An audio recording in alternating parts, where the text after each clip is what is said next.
Magandang good afternoon. Welcome sa episode 3 ng Hot Copy.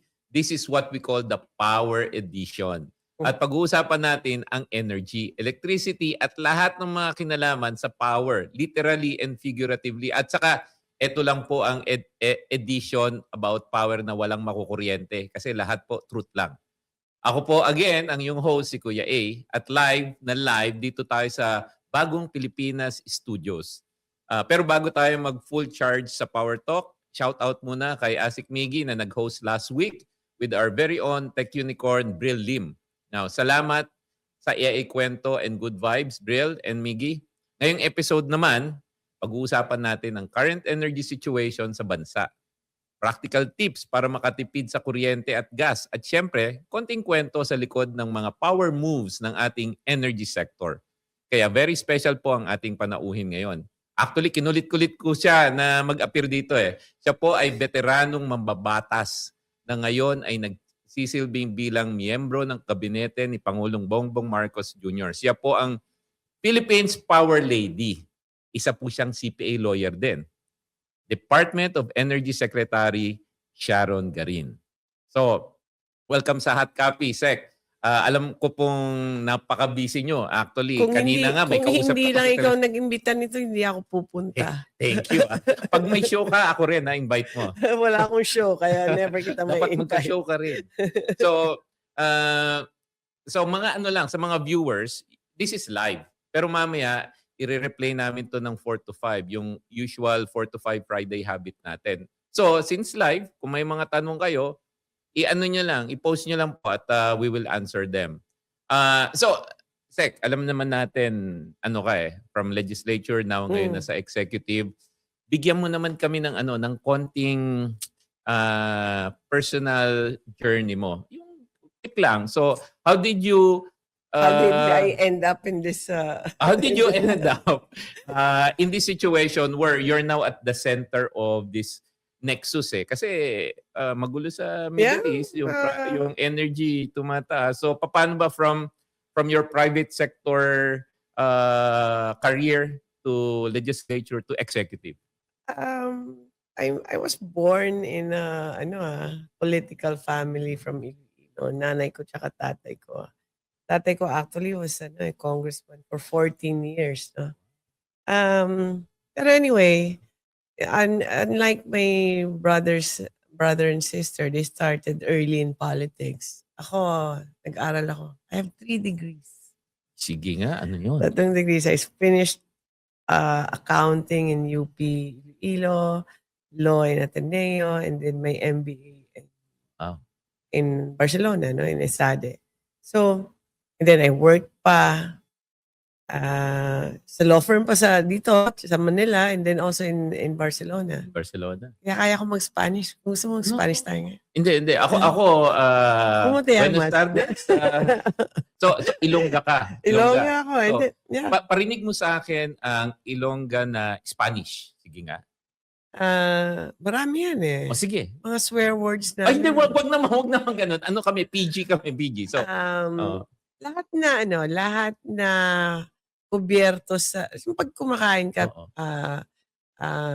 plato, para rin Tagalog plato, tinidor, kutsilyo, dito baso, tubig ba? Hindi, agua yun. Agua. Yeah, so most of the things that we find in the house are similar.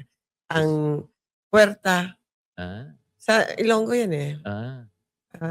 Diba? So, mas Spanish ang Ilonggo. For me, mas Spanish ang Ilonggo kaysa sa Tagalog. Mga, ano talaga kami, mga Spanyol talaga kami. So anyway, so, it's in hindsight, it was a good move na rin that I did that because I entered politics after working and studying for so long. Kasi, ang quality din ng serbisyo mo, because you bring in more than just graduating from college tapos pupunta ka. So I stayed in Congress for 12 years, 4 elections, and concentrated in taxes, economics. And after that, then I wanted to rest. Kaya tinawagan ako ni Sec Popo Yes. Ang bait noon, ang galing niya. So I really wanted to work with them. The opportunity. Papahinga na sana ako kasi tumatanda na ako at tumatanda rin yung anak ko. So I accepted the job and eventually I was appointed. So, ano Wow. din, journey na rin, yeah. At saka dun sa mga hindi po nakakaalam, kabatch ko po si Sec Sharon nung na-confirm kami sabay. Akala ko sa inuman. Yeah, tsaka inuman din. Although we drink responsibly. So ito yung mga tanong na maraming Pilipino ang gustong malaman. So, how long did you stay in Spain ba? 10 years. 10 years din. 10 years. Wow, that's ano. So, ano ako, Espanyol na, hindi lang. Oo nga. Di lang mukha. Espanyol yan. So, Barcelona pa, or Barcelona, places, one of the diba? most beautiful cities, I think. No? So ito, ngayon yung mga naririnig natin yung crisis sa Middle East. At alam natin malaking epekto ito sa global oil prices, di ba? Paano po naapektuhan ang energy situation sa Pilipinas? Ikaw yung mismo nasa sentro ngayon yan. Alright, so just to make it simple lang, no? Ang energy, ang fuel natin, mga 90+% dun galing. Wow. Di ba pinag-uusapan palagi Strait of Hormuz, dinadaanan ng mga barko yan. So, hindi na makadeliver. Iba kasi sabi nila, binibili natin sa South Korea, China, Japan, even Thailand. Pero, finished products na yon, diesel at gas na yon. Saan nila binibili yung raw materials? Doon din sa yung dumadaan sa Strait of Hormuz. So, dahil nagkagulo, umiba yung presyo dahil hindi makalabas yung iba.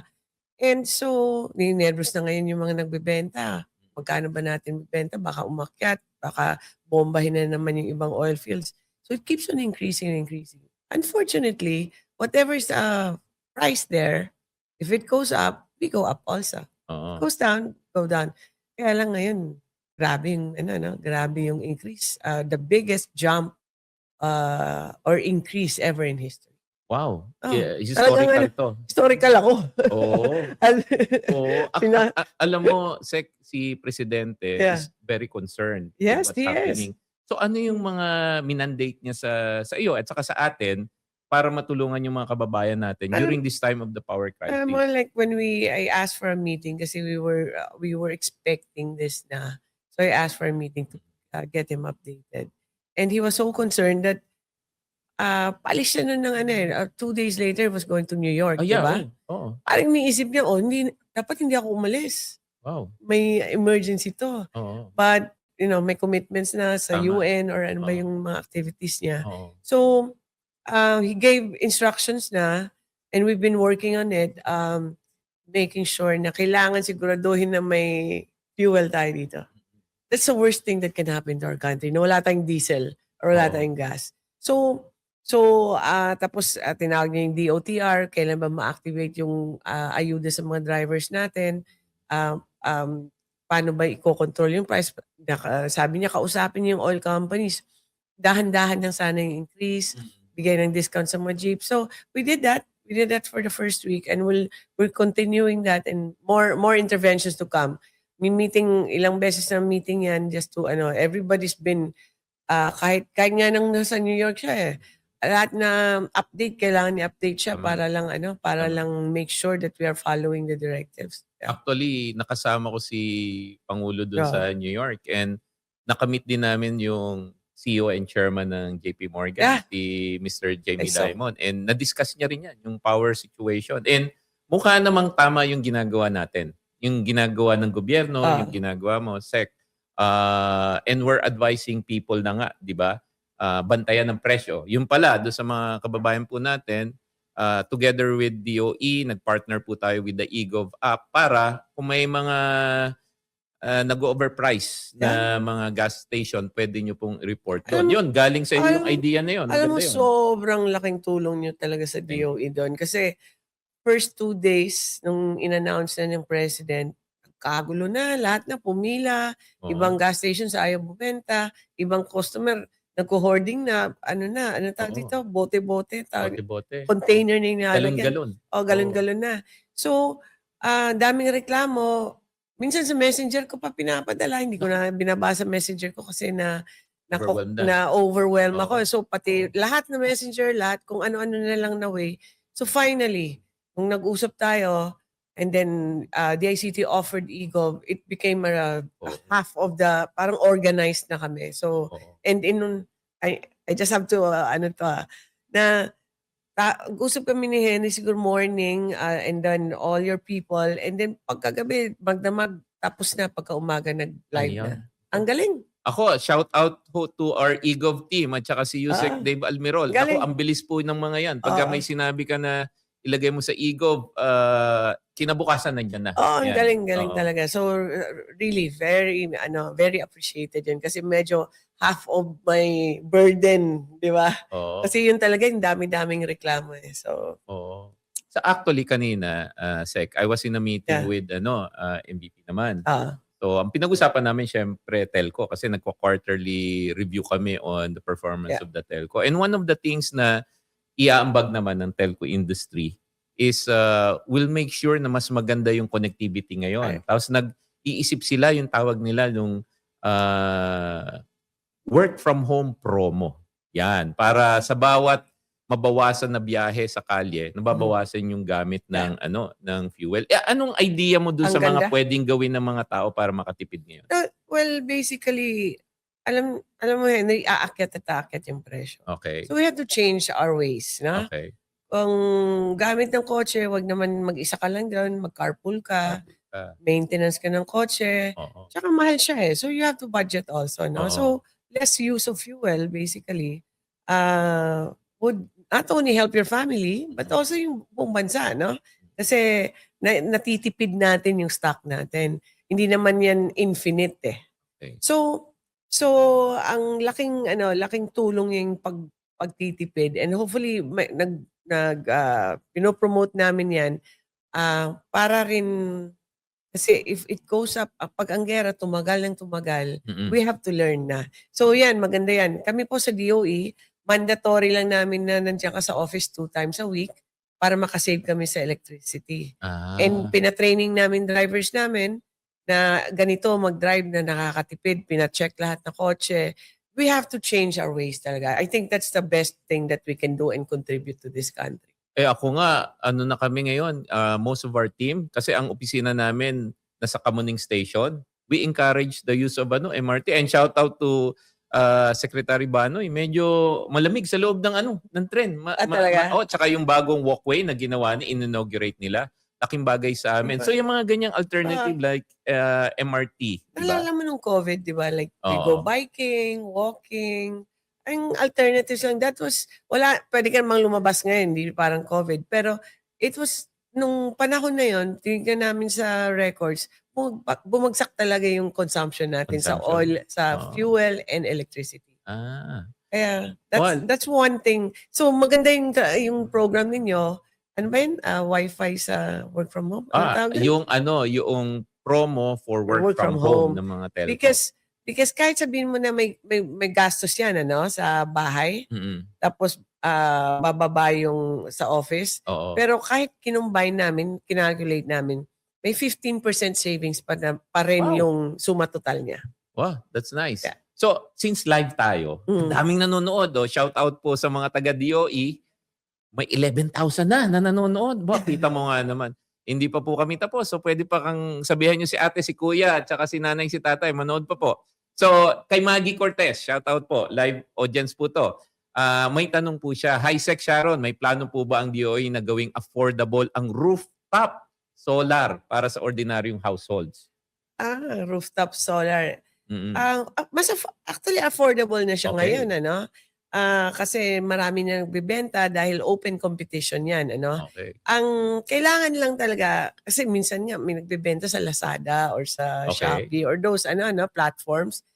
Wag naman po kasi baka delikado yan, Kailangan talaga safe naman. We're doing accreditation ng mga installers, pero hindi na po ganun ka mahal ang rooftop solar ngayon. Dati kasi mayayaman lang pwede. Pero ngayon po pwede na siya. Unfortunately, we cannot regulate the price. Okay. Kasi hindi namin wala kaming powers to do that. But what we can do is ensure sana we're doing ways na safe ang pag-install at tamang pagka-install. Kasi baka masira bahay ninyo. So Sec, saan nila makikita yung listahan ng mga accredited solar provider? Meron kami niyan sa DOE, I think sa website Sa kung website, nandun yan. But okay. I'll check again, no? Para alam ko, dito nakalista yan at naka-publish. So, I'm not sure lang kung nandyan sa website or sa Facebook namin. Ayan. O yan, Maggie, yung kasagutan doon sa tanong mo, pwede ka na mag-solar sa roof. Pero yun lang, gamitin nyo yung accredited para mas safe tayo. Diba? So, in the meantime, Kasi pag nagpalagay ka lang, Henry, tapos mabigat yun eh. Oo. Baka hindi pa chinek yung bahay mo kung kaya yung weight. Diba mga ganun, yung electricals mo. So, kailangan talaga medyo marunong naman yung maglagay. Hindi, baka masunog dahil uminit. Hindi lang diba? yung bibili ka lang kung saan-saan. Maraming nagbebenta eh. So, safety lang. Yan. Okay. So, Sec, magko-commercial lang muna tayo. Panoorin niyo po yung mga commercial namin. May mga infomercial po yan on eGov, at the same time yung mga ginagawa natin for anti-scam.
Ever get a text saying you won 50,000 pesos? Or your bank account is at risk with a link to click? Ignore it. It may look like it came from Smart or your bank, but it's not. They're scams. Scammers use fake cell towers to trick your phone into connecting. If your signal suddenly drops from 4G or 5G to 2G or E, your signal may have been hijacked. Then they blast messages that look legitimate, urgent, and real. Their goal? Make you panic, make you click, steal your information. Remember, Smart will never send clickable links via SMS. For promos or account updates, use the Smart app or visit our official website. Don't click suspicious links. Stick to official Smart channels. Be safe. Be smart.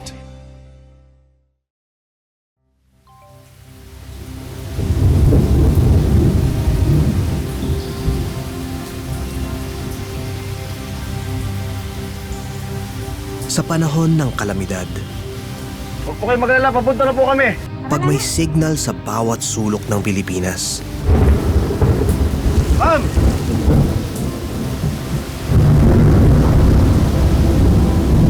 bukas ang linya ng impormasyon at komunikasyon. Ito ang isa sa mga maraming programa ng Department of Information and Communications Technology o DICT. Katuwang ang sektor ng telekomunikasyon. Ligtas ka pag konektado ka. Ate, huwag na kayong mag-alala dyan sa Dubai. Okay na kami. Isang digital bayanihan para sa bagong Pilipinas.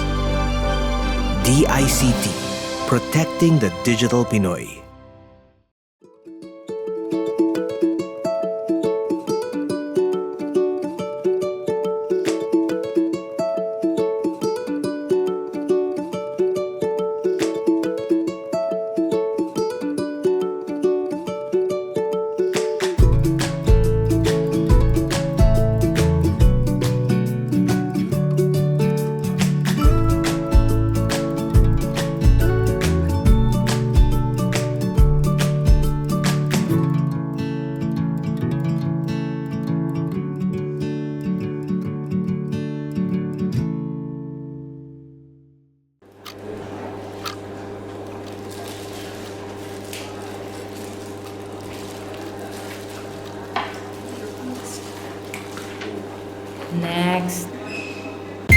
Pagod at sawa ng pumila, ang dami-dami pang mga requirements. Di na alam ano pang dokumento ang kailangan kong dalhin. Ang gulo, ang haba ng proseso at kung sino-sinong lalapitang tao. Sana may one-stop shop na mapupuntahan sa lahat ng kailangan ko. Now we have the eGov app. Accomplish everything in a snap. Online na ang transactions ng gobyerno. Wala nang face-to-face, a simple and convenient way for faster services any day, making it easy for every Filipino. Dahil digital na tayo, skip the long lines, go online. eGov PH Super App. Download na eGov PH Super App. Download na eGov PH Super App. Kung gusto nyo ng easy and super bilis transactions, download the eGov PH Super App now na! Di na kailangan lumabas at pumila, no stress and no hassle pa. Ang dali lang talaga gamitin, ang galing-galing. Available online yan through the App Store o Google Play Store. Akalain nyo yun? Tara, download it na! Yes!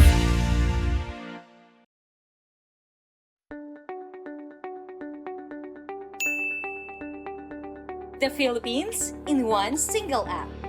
Conveniently access government service online. Avoid long lines, face-to-face, and paper-based transactions. Introducing the eGov PH Super App. It is the Philippines' first one-stop shop platform for local and national government services that will streamline processes and transactions and bring a total ease of doing business to all Filipinos. E-government priority projects can also be integrated, like job creation, travel, investments, agriculture, and e-commerce. E-government services from both national and local governments can also be featured. The DICT signed Memoranda of Understanding with government agencies.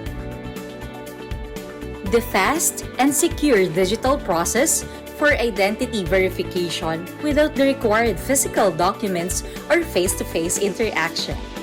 The verification process is powered by eGov AI with electronic Know Your Customer or eKYC capability.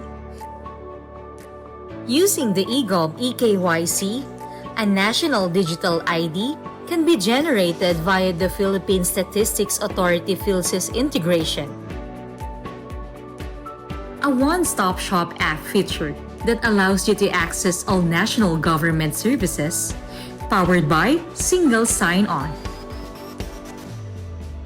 It essentially provides Filipinos with access to an online one-stop shop that offers a variety of LGU services such as applying for clearances, certifications, and permits.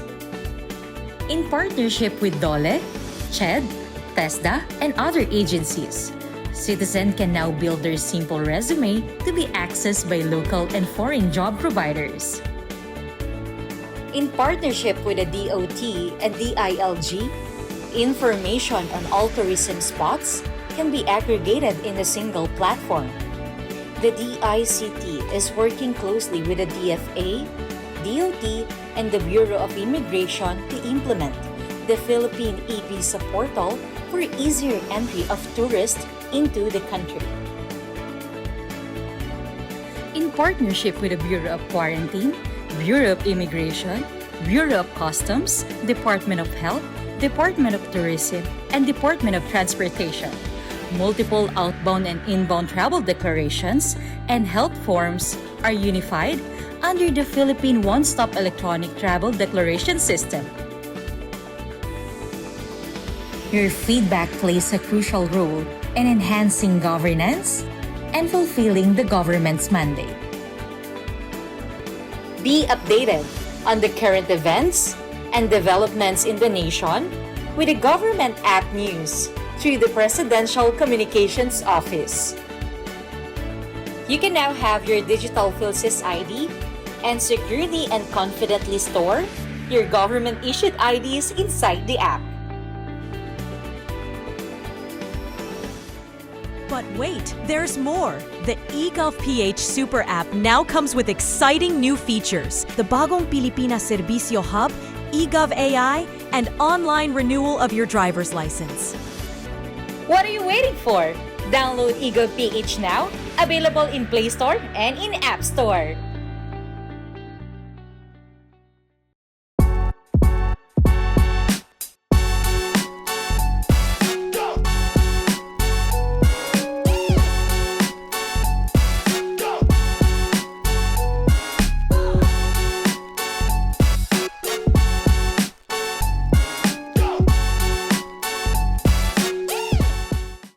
Okay, welcome back po sa Hot Copy. We're still here with Secretary Sharon of the Department of Energy. And this time naman, Sec, Oh. alam ko kanina nagbigay na tayo ng mga tips, di ba? Baka meron ka pang... Habang nagsasalita, pumipirma ako Pumipirma ka na. Yan. Yan po ang power ng digital. Yan ang digital. Kahit nasa interview, pwedeng pumirma. Now, practical tips pa. Ano pa yung mga practical tips na pwede nating Practical tips. i-share sa mga Okay. nanonood ngayon? Pag ang aircon mo sa bahay, pag nilagay mo, di ba, mahilig na siya 18 no? Ay, naku, ang lamig masyado noon. Oo. Tapos kinakapalan yung kumot, Oo. yung comforter, no? Tama. Oo, mali yun. Nakakatuwa kasi, parang Oo. pero if you put it at 24, siguro mga 20% savings din yan. Wow. Hanapin ko nga yung amount. Mga 3,000 yata yung savings mo dyan sa pag in-adjust mo yung, yung aircon mo. Well, depende din kasi sa number of hours of use mo, mga ganon. Pero yes, it saves. And the same way na kung 300 pala, 300, 3,000. 300. Malaki na rin yun sa 300. Pero sa kotse ganun din, Henry. Pag nilagay mo sa 18, mas nagtatrabaho yung makina mo, and it consumes more fuel, di ba? Gawin mo naman 24 lang. Ay, Di ba? nako. Huwag ka na mag-jacket. Tama. Di ba? Yan ang sinasabi ko sa wife ko. Oh. Bakit ka naman cold? Dapat warm ka. Huwag naman 18 po, 24, di ba? 24, makakatipid kayo. 300 per month. Mga 300 per month. Tapos dapat. meron din tayo yung alam mo yung phantom, phantom charge? Or phantom, Yes. Yung mga cellphone na nakasaksak na nakasaksak magdamag na. lang. May fully charged na, nakasaksak pa rin. Mga 600 pesos din masisave yun pag tinanggal. Lalo na yung yung water heater. Oo. Di ba, niiwan natin 24 hours? Oo. Tanggalin mo lang sa gabi. Malaking savings ka din. Yun din ang sabi ko sa wife mo? Sa wife ko, walang charge ng charge. Magtipid ka naman, di ba? So marami yan. I mean, alam na natin yan. Tinuro na sa atin yan dati, di ba? Kailangan i-maintain mo ng maayos kotse mo. Tama. Kasi pag may sira yan, talagang lalong it's working harder. So, even yung pag-brake mo, pabilis. Kasi the faster it goes, ang drag niya meron di ba? So, lalong magtatrabaho na naman yung makina mo. So you consume more. So, sa bahay naman, ganun din just remember lang, producing hot or cold is always more, it consumes more electricity. Iron, ang mga refrigerator natin, wag naman, kung mas malaki yan, lalong talagang kumukonsumo yan. So, things like that na makakatulong. Better pa nga, mag 24 degrees ka or 25 pa nga, lagyan mo ng konting electric fan. Pwede ka na matulog. Pwede na yun. Yung mas matipid ba pag electric fan? Oo naman, lalo na. Yun. Lalo na. Electric fan naman, minsan lalagay natin dun sa kanto, tapos lalakasan. Huwag ka naman lalayo, di ba? Ilapit mo na lang para mas mababa yung power ng Ayun. It's little things that makes changes Talaga. And then, as we mentioned earlier, sa opisina talaga, ang work from home talaga nakakatulong. Yes. Yeah. Tama. Diba? Actually, si Presidente biglang ginawa yung compressed work week sa government agencies. Malaki ba matitipid natin doon? Malaki. Malaki talaga yung matitipid kasi di ko alam sa inyo kasi sa amin centralized yung aircon na nirerentahan namin. So at least every Friday patay lahat. Pag Friday patay na. Patay lahat. Para hindi na nagkukonsumo yung So it's hindi lang siguro hindi na lang kami 10%, minimum 20% ang instruction ko So mo-monitor namin week on week kung magkano. So work from home. Kasi iba kasi inisip nila, stagger na lang natin agahan para walang walang dito, rush hour. Oo. Ganun din rin, ipapabiyahe mo pa rin yung Gagamit ka fare. pa rin ng gasolina. So better na lang i-compress na lang Oo. less number of days, Oo. and then konti na lang mo traffic sa EDSA. Alam mo, Sek, gusto namin yan. Kasi yun ang sinasabi namin sa mga ka-DICT namin. Okay mag-work from home for as long as most of your systems are digitized na. At the same time, hindi dapat magsasuffer yung service sa Tama. frontline. So dapat compressed work week o kaya mag-work from home ka pa, basta yung service. Minsan nga, mas bumibilis nga dahil digital siya. Minsan lang nga kasi, kahit sa bahay ko dalawa na yung bahay ko. Naglalag pa rin siguro dapat yung Ay, mga nako, yan. companies din. Tama. Pag lumipat ako sa kusina at sa nawawala siya. Nako. So, baka kailangan talaga, there should be a service that's really Tama. fit for working at home. And yan ang gagawin ngayon ng mga telcos. Ay, buti naman. To answer your Hindi ko pagalitan requirement. yung empleyado Tama. pag may sumagot or ng email. Magkakaroon sila ng work from home promo. Wow. Nagawa na nila yan nung COVID. So, Yan, laking ibabalik tulong yan. Oo. Ganda yan. Oo. Para yan? Para mas suitable, mabilis. mas mabilis. Tapos, hindi na siya magda-down. Yun, Kasi tinatrabaho na nila magsusum yan. ka, minsan nag-freeze, di mo alam no? Oo. Baka naman, baka naman freeze talaga. Nag-freeze. Okay, now, joking aside, no? Yan yung situation natin ngayon. Pero, let's say, malalagpasan naman natin yan. Ang kagandahan sa Pinoy, lahat ng krisis na dinaanan natin, nalalagpasan natin, and we come out stronger at the end. Ano naman yung future ng energy sa Pilipinas? Ano ba yan? Nuclear, solar, ano ba yung... Ngayon, marami ako nakikita mga EV So, ano yung nakikita mo?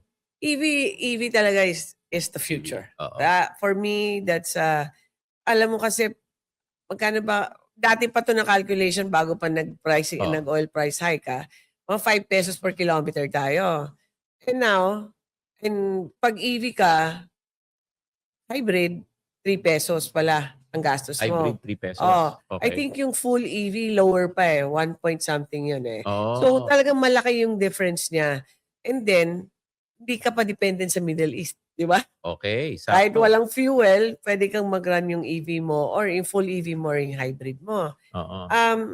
So it just works. It just makes sense. Less pollution, less reliance on fossil fuel. So for the environment, for the Tama. economy, it's a lot better. Now, on the power side, ang push talaga ni President is really renewable. Renewable. Cleaner siya. So, for example, balik ako doon sa EV, sa fuel. Kumpara mo ngayon yung Metro Manila. Dati, alam ko nung mas bata-bata pa tayo. Ang usok nakikita mo no? Parang gray. Wala na naman masyado. Wala na, di ba? Wala na masyado. Kasi may mix na ng biofuels, meron din merong EV na. So it's cleaner talaga. So the same way in power, we're pushing for renewable energy, solar, wind, yung sa tubig, hydro, meron ding geothermal, waste to energy, marami pa yan, no? Mas malinis siya. So ngayong time ni President,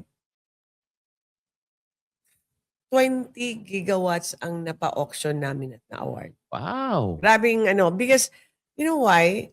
Because investors are confident in this this administration. Oo. Out of the investments na na-record ng BOI, mga 85% puro yan renewable. Wow. Tapos mga 1.3 trillion last year. Because nakikita nila the ease of doing business is easier. I'm not saying it's easy kasi may mga pain points pa yan dyan. But also yung parang yung aming policies, consistent, may continuity, hindi yung iba yung treatment ng iba. Pag domestic ka, iba treatment mo. They see that there's consistency and visibility of their investments. Saka they can rely on the profitability also. So, ang dami-dami nating investors, and now that's 3 GAEAs pa lang, 3 auctions pa lang, and this year we're doing another 8 auctions. Wow. And ang dami-dami yung gustong pumunta. Wow. Very popular in Philippines. We're number 2 in the world in attractiveness the most attractive country for renewable energy Wow. investments. Well, actually, na-experience ko rin sa New York yan eh. Nung narinig nila na nagsalita sa presidente dun sa business community, now everybody's saying na, oh, bakit ngayon lang namin narinig yan? Well, kaya nga kami nag-iikot. And marami akong papakilala sa'yo na gusto mag-invest sa energy. But, Basta okay. gwapo. Wala rin. Okay, may tanong. Para malaman mo na live audience tayo nationwide. Actually, worldwide. Worldwide. So, si Anita Hanaban. Okay. Sek, taga Mindoro daw siya. Pero may issue ata ngayon sa Mindoro na dapat masolusyonan. Kasi yun sa Mindoro pala is yung diesel plant ba? Yes. So, may tanong siya kailan daw maayos yung regularity ng supply ng Apa. kuryente sa Mindoro. Ate pa, multifaceted ang Yes, problema okay. ng Mindoro. Hindi lang po yung diesel dyan eh. Ang linya talaga dyan, kasi hindi siya connected to the rest of the country, no? So off-grid yan. Ang linya nila hindi maganda. So ngayon, inausap yung Maharlika and we have a project already na aayusin yan. Sabi ko, hindi ko naiintindihan lahat yan. Technical, hindi ako engineer. But ang gusto lang namin sa DOE at Presidente, matapos yan by next year. Yun. So yun yung objective. By 2027, the lines in Mindoro should be improved. And then, kailangan i-connect para hindi dependent sa mga diesel power plants. So sabi ng NGCP is supposed to finish Mindoro, Batangas in 29 or 2030. So sabi niya, wag naman. Hindi mo Dapat na naman mahintay yun. 2027. So, they committed 2027. Wow. And I hope all those commitments happen. Kung hindi, aawayin ko sila. Yun. Naku, matakot na po kayo. But those are yung medyo muna, yung structure muna. And then we have already received interest on putting up bigger power plants there. Kung maayos lang yan, pwede na silang mapumasok at hopefully before 28 may ma-improve na talaga. Kasi nga, yung Pilipinas, 7,600 islands. Mindoro is an island also. Napuntahan ko yan. Ang ganda-ganda ng Mindoro. Pero yung ginagawa naman ni Sec Sharon is pangmatagalang solusyon na yan. So, konting tiis na lang. Pero, pag naayos po yan, tuloy-tuloy na yan. Pero yun yung maganda kay President. I mean, he's not working just for projects that will be finished in his term. Pangmatagalan. Parang legacy work. Yes. You know? Oo. Work na he knows na baka hindi siya pasasalamatan, pero alam niya it will improve the future of our country. So it's generational.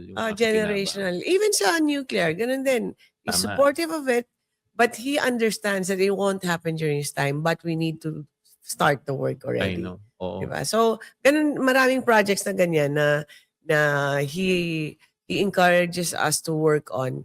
Kasi he knows naman being president is just for to improve the country during his time. It's for a long, di ba? The next mga anak generation. natin, anak ng anak natin. Yes. Oo. So icebreaker naman tayo. Konting light moments naman, di ba? So ano yung hobby mo outside of work? Ano ba yung what keeps you energized? Energized? Oo. Matutulog na lang ako sa trabaho na to. Mo, tulog. Sa dami ng ginagawa mo, yun na lang. I can imagine. Gaano ka Ngayon lang naman medyo lang. Pero I try to work out really regularly. Kasi doon ko na parang therapy mo yun no? Oo. I do like mag-jogging ako minsan 1 oras. Naka-relax ka, naisip mo lahat. Pagkatapos ng jogging yan, tinetext ko na lahat ng mga... So wag ka dapat mag-treadmill na electric. Dapat hindi ako tumakbo ka na sa labas para Hindi ako makatipid ka. nag-treadmill. Tapos marami nakakaalam ng mga ruta ko Minsan may nag-aabang pa sa akin magpo-follow up ng project. Naku, kita mo talaga, no? Huwag naman po. Minsan medyo may stalker, medyo nakakatakot. Nagkatago na nga ako with all my glasses. Pero that's what I do. I really try to, kahit makainuman ako sa the night before or puyat ka, it's something that you have to really make so social drinker ka naman, di ba? Super. Super social talaga. So kung hindi ka na sa gobyerno, anong career dapat ang meron ka ngayon? Alam mo, gusto ko magpahinga after this kung Hindi tuloy-tuloy itong career gera na yun. to. Ano mo? Ano dapat? Lawyer, CPA, investment banker, ano? Hindi ko alam eh. Wala akong Hindi mo plano sa alam. buhay eh. Oh, talaga Alam mo, naman. anak ko is going to college. Oh, wow. Baka sumunod na lang ako doon. Stage mom ang dating mo niyan. Ikaw naman. I've been a politician for 14 years and here in DOE for 6 years. I started politics when my son was 2 years old. So I was never really a Wow. full-time mother, no? So, hindi ka naalis ng medyo gobyerno. na-miss ko na yun. Medyo past na. Baka pwede pa akong bumawi sana. Well, But now I come from Iloilo. So marami pa naman kaming I mean, I want to spend more time in Iloilo also na continue yung mga ginawa ng tatay ko. Ano ko yan tawag dito? Idol ko yun yung tatay ko eh. Yes. No? So I want to continue role what he model started. mo yun. Yeah. Yes. What he started, like, he has projects like, hinahanap niya yung mga totally bedridden sa mga Iloilo and then we regularly visit them. Things like that. Di ko alam kung nakapunta na kayo ng Iloilo. Oo. Sa Garin Farm nakapunta kayo? Hindi pa, pero kung may imbitasyon, pupunta kami. 100 pesos lang yung entrance, bigyan ko kayo 50% discount. Pero he has so many projects na I want to continue and improve sana. Marami yan. Punta ka doon para ma-feature. Punta kami. We'll take you up on that one. Now, since ikaw yung one of the most powerful ladies now in the country, kung superhero ka, ano ang magiging superpower mo? Paano bang ibababa yung presyo na yun? Iyan ang superpower mo. Paano? Ayun. Stop the war. Stop the war. Pwede. Parang si Wonder Woman. Lipad ka doon tapos talatin mo yung mga missiles. Diba? Oo. Pwede yun. Kasi, pwede yun. Hindi, kaya lang lumilipad ngayon yung mga drones eh. Paano ang power? Lumilipad din Superman na yun. si Wonder Supergirl Woman. na. Supergirl. Pwede rin. Hindi lumilipad si Wonder Woman. Wonder Woman lumilipad. May jet siya eh. Invisible nga lang. Pero, sige. Okay, ito. Kasi nakakainis kasi wala naman tayong pakialam dun, ano? Oo nga. And then all this is being brought on by other countries na hindi mo rin naiintindihan kung anong pinag-aawayan. But anyway, never mind. Pero isa rin sa mga ginawa ni Presidente, since may mga kababayan tayo sa Middle East, nag-extend na tayo ng assistance, nagbigay tayo ng libreng tawag doon sa mga telco. Nagpalipad na tayo. Nagpalipad na rin tayo. So, hindi po natin pababayaan yung mga kababayan natin doon while in the Middle East is that was his first concern. Tama. Kasi nung nag-meeting kami right after, inuna muna si Labor, DFA, tsaka kasi yun talaga immediate. Ang power was second. Pero inuna talaga yun. Tama. Inuna po yun. Kaya yung mga kababayan natin doon, mapanatag po kayo at nakatutok po ang gobyerno. Pero nakakatakot yung sitwasyon nila. I mean, it's scary. But I think the president was really insisting na, we reach out. Talagang hanapin yan. Huwag mo nang magmadaling gumalaw or umalis kasi baka tamaan din yung bus nyo or yung aeroplano. Diba? So it's a major concern, really. So, meron naman tayong tinatawag dito fast talk. Ito mabilis dapat to Para makilala natin ngayon si Sec Bagal ako eh. So, fire round tayo. Pinaka-joker sa kabinete. Sino? Si Anton. Agree din ako sa'yo. Si Sap, si Special Advisor. Okay. Ito, alam ko marami tayong mga intense moments dun sa cabinet, lalo na sa mga trabaho natin. Ano yung favorite moment mo, like moment, sa mga cabinet members? Ano yung mga something that pops in your head kagad na medyo bring smile to your face? Yung isang cabinet member, di ba usually yan tayo nag-i-introduce kay President, di ba? Tama, oo. Ladies and gentlemen, siya nag-start. Hindi ko na sabihin yung pangalan. Huwag na natin sabihin. President of the Republic of the Philippines, President Ferdinand, Ferdinand Romualdez Jr. Nakalimutan niya. Nawala yun.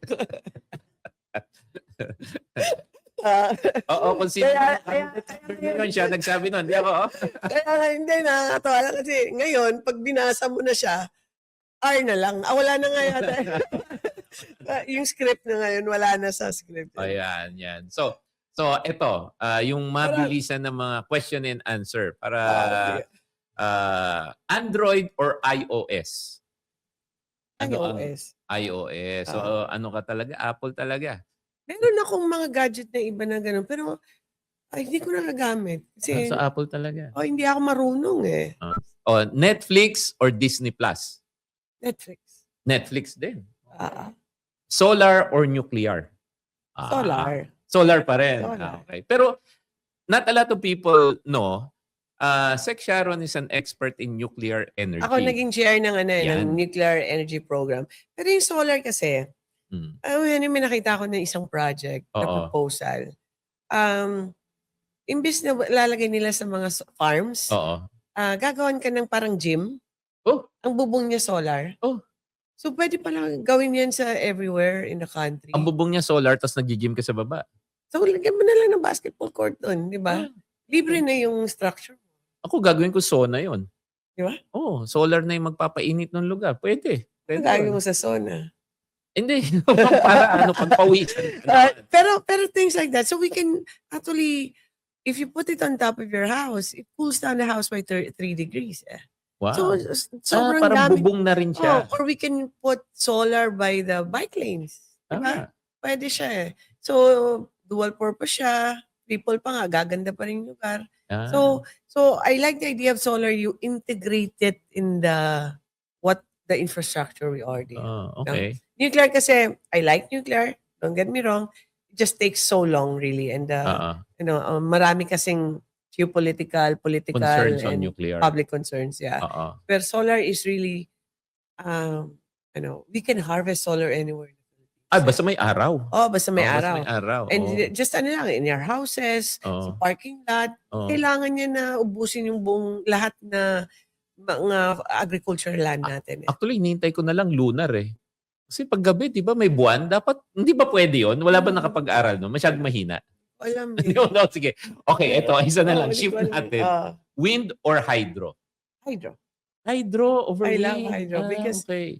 alam mo, it's just a mechanical kasi it can run without anybody running it 100 years basta maayos lang maintenance mo. I've seen that in other countries, mga antik na. Tuloy-tuloy lang siya. Very reliable. It's been used, hydro has been used for centuries already. Wind kasi medyo digital yan eh. No? I see. So that's more difficult. Pero ang hydro talaga, very reliable. And unfortunately, sometimes, nawawalan tayong tubig. Mahirap ang hydro pagka walang tubig. Pero yung hydro, 24 hours, pwede siyang tumakbo. Low maintenance pa. Si wind, only 40% yata yung mag-install ka ng 100 megawatts, 40 megawatts lang production nun. Kasi minsan walang hangin. So if ever may renewable portfolio ang Pilipinas, it will be solar and hydro. Yan yung we do combination. We do all combinations because there could be wind without sun. No? There could be sun and no wind. Hydro is there as a base load. Pero it has to be combination. Never put perfect mix dapat yan. Yun yung lagi ko sinasabi sa wife ko eh. Para kang power plant eh. You're my sunshine and you're the wind beneath my wings. Lagi yung sinasabi sa kanya. Hindi ko alam kung idol mo asawa mo. Idol ko talaga. Ako sa kanya eh. Mukha nga. pero it has to be perfect mix, not just purely renewable also, no? It could be also combination with nuclear. Lahat dapat may mix. Kasi like now, we can still have petroleum, oil products, but dapat hindi lahat. Or hindi rin lahat coal. Kasi kung anong mangyari sa source, de-risking. Multiple source dapat. De-risking. Okay, got you. So, kung may one appliance ka na hindi pwedeng mawala sa bahay mo, ano yun? Telephone appliance ba? Telephone. Oo, kasama yun. Telepono. Okay, tayo mawala yung connectivity mawala na lahat. Telepono. Kasi nandyan lahat sa telepono. Yan. The best. So, one word for the Filipino consumers. What is it? Magtipid. Okay, magtipid po. Yan. Magtipid po. Please, let's help each other. No? Okay. I'm really appealing for that because mamahal lahat eh. So, ang pagtipid, it helps you save money for your family. Save 300 pesos every day. Malaki na yun. And also, it helps the country keep the energy security. Well, last last few questions. Ito kasi, in-air laging Friday. And we want, alam mo, stressful na yung week natin. Pagdating mo ng Friday, which i-air ulit to 4 to 5 mamaya bago kayo umuwi. Alright. Para pa-chill na ba tayo? Ikaw ba, anong weekend plans mo? Wala talaga. Mag-overtime kami dyan Overtime na naman. Calculate kami, magtatawag ng mga oil companies. Nako. Pero babawiin ko yan. Sir, Mr. President, someday. Retirement na. Pag-retirement na. Oo. Bawi ako, kailangan ng bakasyon. Pero, yan. no, but that's how it is, di ba? Oo. Sa atin, I mean, we're on call 24 Yes. hours a day, Tama. 7 days a week. Oo. And now, who else will work on it other than DOE?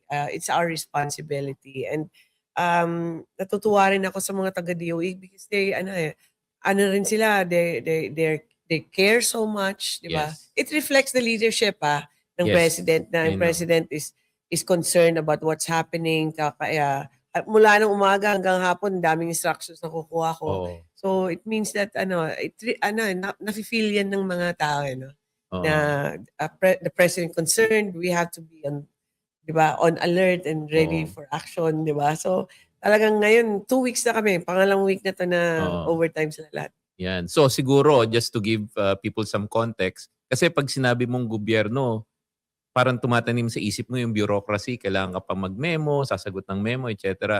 Sa amin po, meron kaming chat group. Hindi ko na sasabihin kung ano yung ginagamit. Pero may chat group kami na 24/7. Lahat po kami, pagka may on-call po kami, and yun nga, si Presidente is madaling umaksyon ka agad. And kami, lahat nag-aabang ng instructions on kung may issue, ano yung action. And ang kagandahan, hindi po nila alam doon sa chat group namin ngayon. Parang si Sec Sharon yung nagli-lead doon sa conversation on power. And everybody naman, maganda, nagtutulungan. Pag nagsabi si Sec ng eto yung mga kailangan natin, iba will pitch in. Automatic, di ba? And even way more than I expect, Yes, may I know. may Oo. initiatives ng mga each departments Tama. na hindi ko rin naisip. So parang rin yan, bawas din sa trabaho namin. So it's Oo. it's good to feel supported, alam mo yun, lalo Oo. na with the president and all the cabinet secretaries. Oo. Parang minsan parang feeling mo kasi malulunod. Hindi ka nag-iisa. Hindi Yan. ka nag-iisa. It's emotionally and professionally, it's a relief for all of us in DOE. Yeah, so kaya po, maraming salamat po. And thank you very much, Sec Sharon, for spending the time with us. Kasi this is grabe yung fun na napag-usapan natin. Hopefully, there's a lot of tips that everybody can benefit from. And tandaan nyo po, today is a Friday the 13th. Mag-ingat po tayo. At the same time, this month is Women's Month. So, kaya po, yung misis ko dyan, I love you, dear. I love you too. I wanted Sige. to say something lang but that's a question that wasn't asked. Yes. Like what is my impression of the president? Yes. You know what? I wasn't there when he was in Congress or in Senate, no?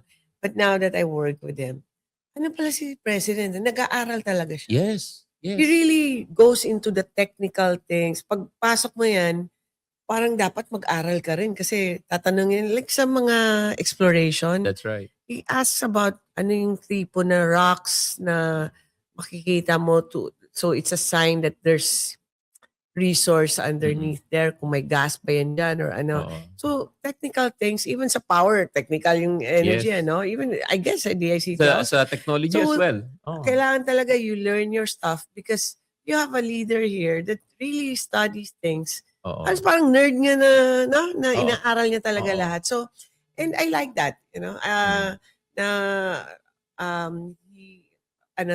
he keeps you on your toes Yes. na kailangan talaga aralin mo yung, ayusin mo, aralin mo yung trabaho mo because you are serving a president that's nag-aaral at maayos yung pagkatrabaho. Oo. Ang kagandahan doon, when your boss is very diligent, he knows the issues, and he gives a directive, alam mong napag-isipan. And ang kagandahan, once he gives you the directive, you can act on your best execution. Then you report back. So I really, not being from government before and having worked for him for the first time, it's very refreshing to finally get that notion out of my head. Na Yeah. pagka gobyerno, pwede naman siyang very, very professional. There's teamwork. And yun nga, it's something na I love sharing with you. Kami po ni Sec Sharon at saka may mga kasama po rin kami dyan sa kabinete. May small Friday club na from time to time pagka when the pressure gets too much, Yes. we get together and unwind. And That's ito yung mga light moments na napag-usapan natin eh. Diba? Marami yan. Ayoko lang ikwento. Wag mo na. Next time, magkakaroon po tayo ng another Hot Copy Yeah. edition with Sec Sharon. And Alright. ito po, tandaan natin, mga ka-Hot Copy, magpapatuloy ang pagtutulungan ng bawat isa mula sa gobyerno, pribadong sektor at sa ating mga kababayan upang masigurado ang sapat at abot-kayang enerhiya para sa lahat. Alinsunod po ito sa direktiba ng Pangulo. So, kita-kits po sa next Hot Copy episode. Happy weekend and be safe.